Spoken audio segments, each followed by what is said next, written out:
小さな町の動物王国女性獣医師矢田院長の命の誓い。ある小さな町の片隅に佇む無名の動物病院。ひっそりとした佇まいだが、そこには一つの信念が宿っていた。この病院はただの医療機関ではない。そこに訪れる動物たちは国民であり、矢田院長はその生命部隊指揮官だった。白衣はくたびれ、ところどころにほころびがある。しかしその白衣の向こうには何十年も動物たちの命に向き合い続けた誇りが詰まっている。彼女は貧しい飼い主に手を差し伸べ、治療費が足りなくても診察を断ることはしなかった。都会の病院で見放された命もここでは違った。動物たちは院長の手にかかることで失われるはずだった光を取り戻していく。病院の外観はまるで時が止まったかのように古びていた。ひび割れた柱、剥がれた塗装、それは長年の歴史を刻んできた証だった。しかし扉を開けると空気が変わる。診察室の奥、柔らかな光に包まれた空間には最新の医療機器が整然と並んでいた。超音波診断装置、精密な手術器具、院長が工夫を重ねた特注の治療器具。それらはただの道具ではなかった。命を救うために彼女が積み上げてきた知恵と努力の結晶だった。資金不足にも負けず、彼女は工夫を凝らし、医療技術を磨き続けていた。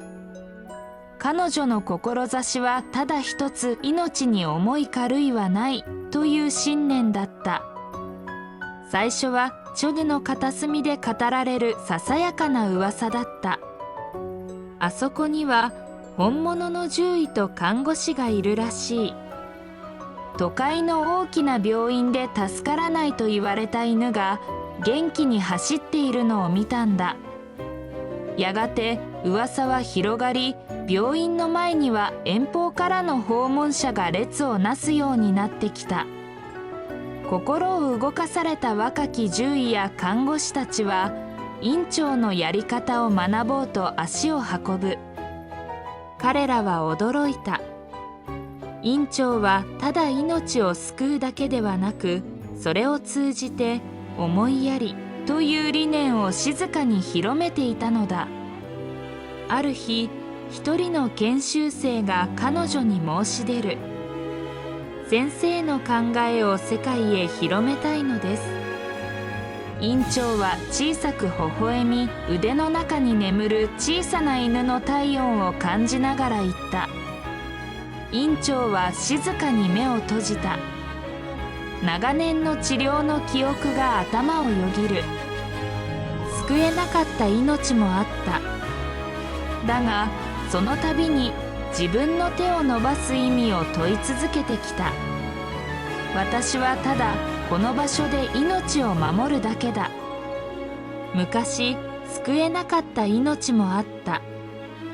だがお前たちがその意志を継いでくれるなら、それは何よりも素晴らしいことだな。希望の継承。ある日、病院の扉が開かれると、一匹の老いた猫が運ばれてきた。目を閉じ、か細い声を発する。飼い主は震える声で言った。都会の病院では助からないと言われました。でも先生なら。院長はゆっくりと猫を抱きかかえた。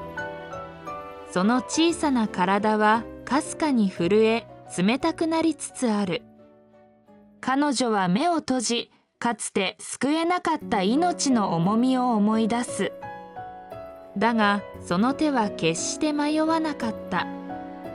お前はまだ生きたいんだ。彼女の指先に猫のかすかな鼓動が伝わる。院長はそっと息を吸い込み、静かに治療を始めた。この瞬間、病院の空気は変わった。絶望から希望へと。あなたを全力で救います。猫はかすかに目を開けた。その瞳に映るのは院長の顔だった。何も言わず、ただ静かにその命の火を守り続けた。やがて院長の最善の治療により、猫は再び立ち上がることができた。飼い主は涙を流しながら感謝し、その光景を見守っていた若き研修獣医や研修看護師は、院長の背中に未来を見た。研修生はじっと院長の背を見つめていた。白衣はくたびれている。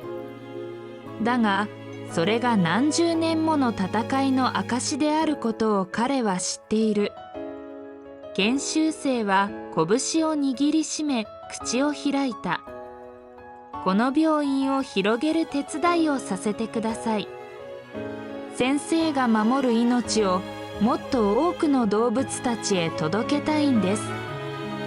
院長は微笑み、静かにうなずいた。それは次の世代へと続く命のバトンだった。院長は深くうなずきながら答える。私のすることは変わらない。この場所で命を守ること。それが広がるなら、それはとても尊いことよ。そしてその病院の思想は世界へと受け継がれ、動物たちの命が利益ではなく思いやりによって支えられる場所が増えていった。小さな中の病院はその原点としていつまでも静かに輝き続ける。奇跡のチョノの光。ある夜、院長は庭に立ち尽くしていた。病院の明かりが揺れるその中で、彼女はふと動物たちの思いが世界へ届く方法を考えていた。その時、風に乗って聞こえたのは、いつもは無言だった猫たちのささやきだった。院長は庭で目を閉じた。風が優しく草花を揺らし、遠くで眠る動物たちの静かな呼吸が聞こえる。動物たちの思いこそ世界を変える力になる。その瞬間、夜の闇に柔らかな光が差した。院長がゆっくりと目を開けると、そこには小さな妖精が、いや動物たちの願いそのものが形を持って現れていた。妖精は魔法の力を持ち、動物たちの声を人々に届けることができた。すると病院にいるペットたちは飼い主への思いやりや感謝を語り始めた。人々はその言葉を聞き涙し、町全体が温かな愛で満ちていった。院長はその奇跡の光景を見ながら静かにつぶやいた。動物たちの思いこそ世界を変える力になる。彼女は動物たちの声を集め、世界へと愛と理解を広める旅に出た。その行動は人々を結びつけ、争いを終わらせ、病気に苦しむ動物たちのための新たな医療の道を開いた。彼女の信念はやがて大きな流れとなり、世界に希望をもたらした。動物医療は獣医師と看護師が協力して痛みや病を抱えた命に心を寄せ、その命を救い守るための術です。それは名誉や利益のためではなく、純粋に心の技術なのです。病院の庭に朝の光が差し込んだ。院長は静かに歩き出した。かつての患者である老猫が彼女の足元にすり寄る。その瞳には深い感謝が宿っていた。遠くには新しく研修を始めた若き獣医や看護師たちの姿がある。彼らは院長の背中を見つめ、まるでその信念を受け継ぐように動物たちへ手を差し伸べていた。そして病院の扉が開く。新しい命が救われる瞬間がまた訪れる。それは決して終わらない物語だった。